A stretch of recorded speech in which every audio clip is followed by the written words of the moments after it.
and this may be the only time that many of you have this whole year to really take the time to look at what you could do that maybe can move your company forward, automating one of these 3 sections of your company. So all of that, the stuff that we're going to talk about is stuff that you can follow up on while you're here this week. I really want to implore you to learn about the stuff that you think can make a difference in your business, and really maximize the time that you're down here in Houston to make a change in your organization.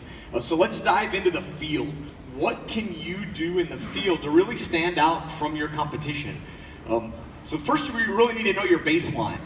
And one of the advantages we have at HCSS is we get the perspective of seeing hundreds or thousands of companies and what they're working on, what they're focusing on with their companies.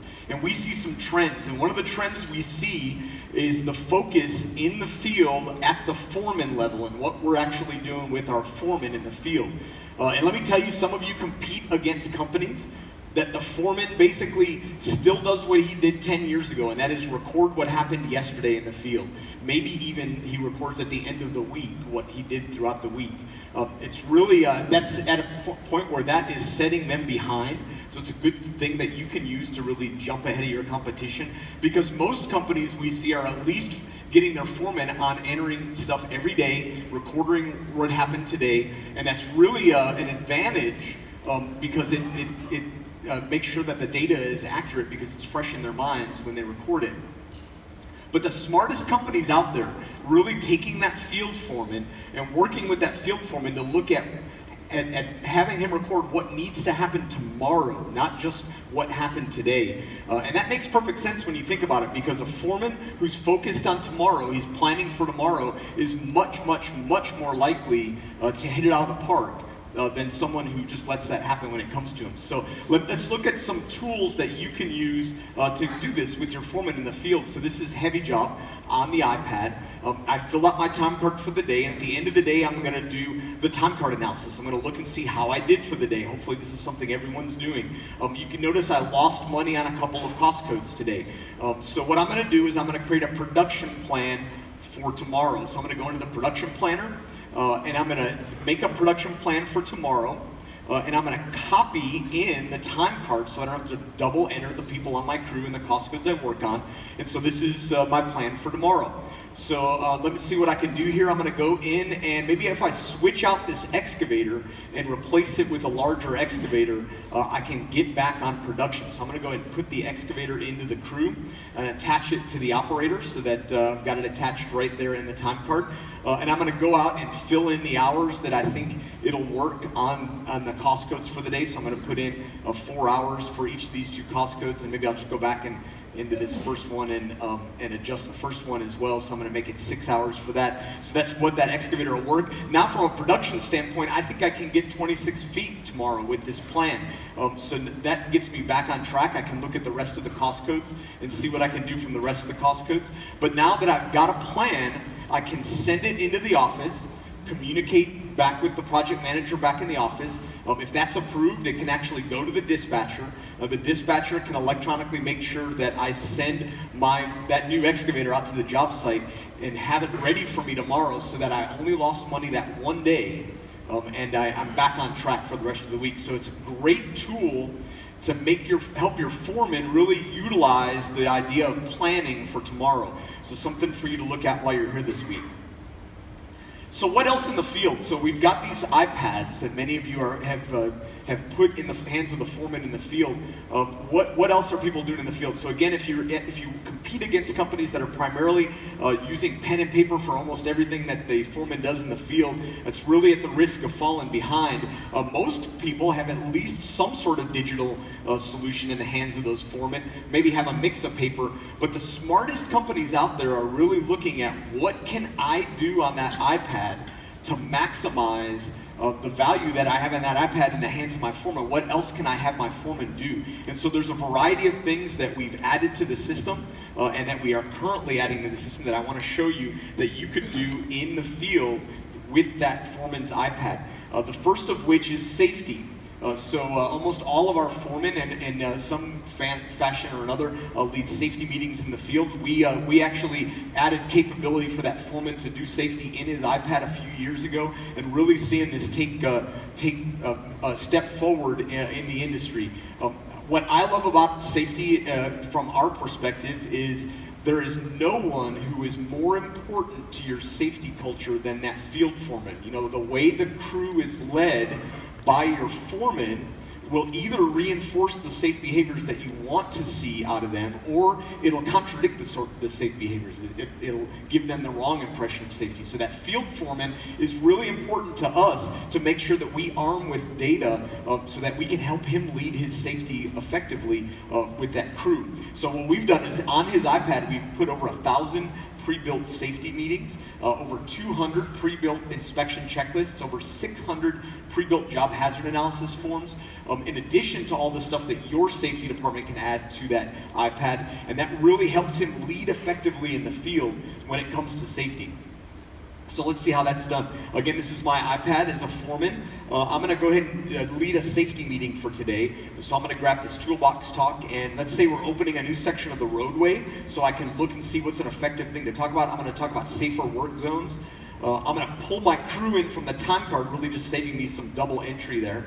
And I'm gonna now lead my safety meeting. I have talking points to lead me through the safety meeting. I can take pictures. I can also have my employees sign off on their attendance for the safety meeting, so I can have them come one by one up to the iPad and sign off on that. But that is all I have to do, really simple to record a safety meeting.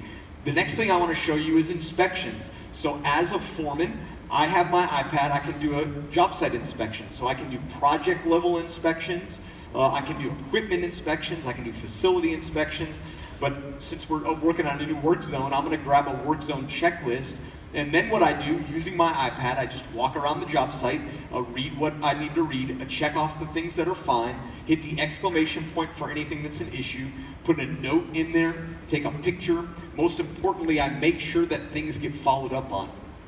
And make sure that that gets corrected for the day. So it's a great tool for me to know what to look for as a foreman when I'm actually walking around the job site.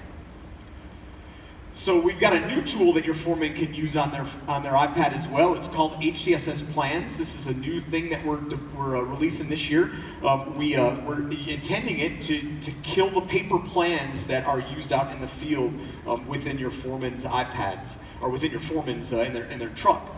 So we're killing it. We're putting all those plans on the iPad, letting the foreman annotate on the iPad. They can measure directly on the iPad as well.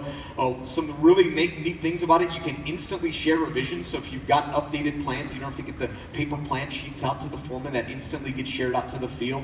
You can use it to store all field documents, so shop drawings, instructions from the owner, all that as well, not just plans.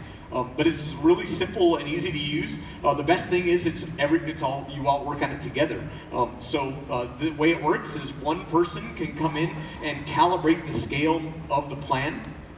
So notice we do both horizontal and vertical scale. So if you do things like dirt takeoff, you can do that in here as well.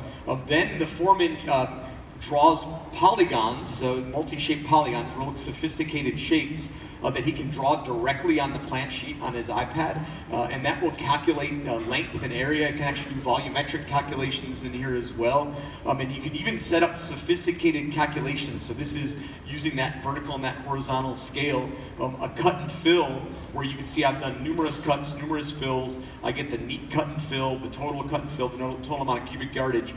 So I've got all that at my fingertips as a field foreman or as a superintendent out in the field. So it's a great thing for you to look at while you're here this week.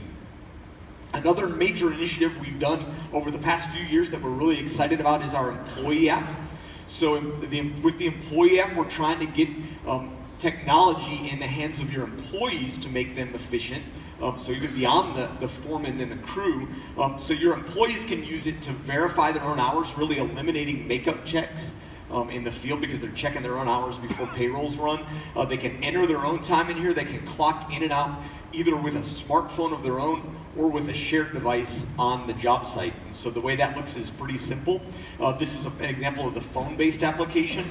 First of all, from a login perspective, we make it really simple for the employee to log in. He just signs in with his phone number and it verifies that it's the phone's phone number.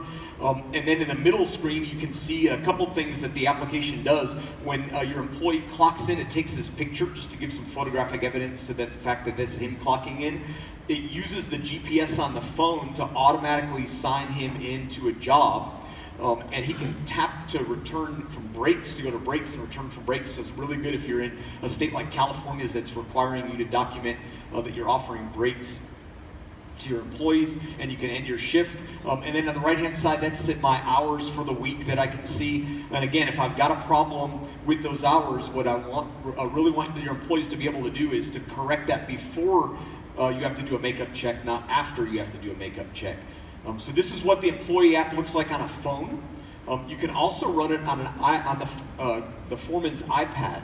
So if you're at a job site that doesn't allow smartphones on the job site, or if you have some employees that don't actually use smartphones, they can come up to the foreman's iPad and they can do everything that they can do on their phone on his iPad. Notice that you can even set up each individual person, whether you want it to appear in English or Spanish. So something for you to look at. We're going to go into a little bit more detail on this one and plans tomorrow morning in the second keynote, which is some of our R&D functions.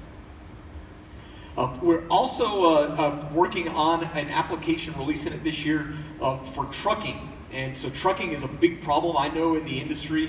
What we're really trying to do is use technology to help you take control back for your trucking. Because most companies I talk to from a trucking perspective have got a lot of paper. And that paper causes a lot of problems. This is an example of a foreman's sheet that he's using to keep track of the trucks that are coming in and out of the job site. All this paper that happens on the job site ends up in boxes, and then you got to verify against it when you get an invoice in from your broker. And it's just a mess of a system, and we're trying to replace all that with technology.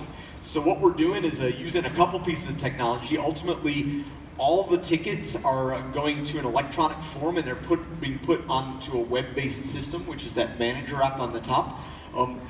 The people at your job site, so your foreman, if you've got a ticket taker at your job site, they can use a phone-based application to check in the trucks for the day.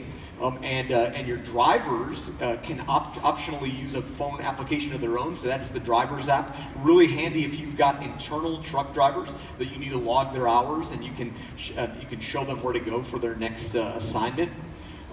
You don't have to use the phone-based application, so if you've got truckers, especially third-party truckers that don't have smartphones, we can deploy technology in their trucks. It's about a quarter-sized, what we call iBeacon that you put in their trucks. That designates their trucks, and then that iBeacon is read either by your ticket taker or your foreman's smartphone, or by what we call an unattended ticket taker, which is just a reading device that you can put on your job site, you can put on at your plant, you can put it at your quarry, and it reads the truck beacons, communicates that up to the website, so it automatically clocks in and out your truckers as they go to the site. So a lot in here, and we'll show you a lot more on this tomorrow, but something for you to look at if trucking is a big problem that you're trying to solve in the field.